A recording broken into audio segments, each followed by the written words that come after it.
ஒன்பதாவது T20 தொடர் இன்று அமெரிக்கா மற்றும் மேற்கிந்திய தீவுகளில் ஆரம்பமானது. இந்த ஆரம்ப போட்டியில் முதலில் அமெரிக்கா மற்றும் கனடா அணிகளுக்கு இடையிலான போட்டி இடம்பெற்றது.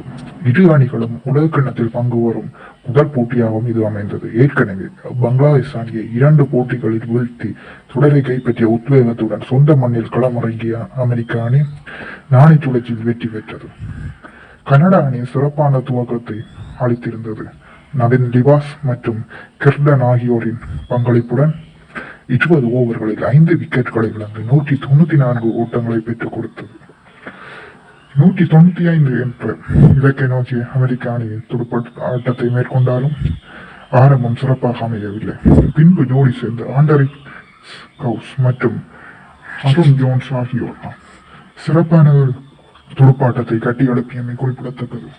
58 பந்துகளில் 131 ஓட்டங்களை இணைப்பாக பெற்றுக் கொடுத்தனர். இதில் அதிகபட்சமாக ஆண்டரி ஜோன்ஸ் 6 ஓட்டங்கள் 4 ஓட்டங்களுடன் உள்ளடங்காக 40 பந்துகளில் 94 ஓட்டங்களை பெற்றுக் கொடுக்க 17.4 ஓவர்களில் 3 விக்கெட்டுகளை மாத்திரம் இழந்து வெற்றி இலக்கை அடைந்தது.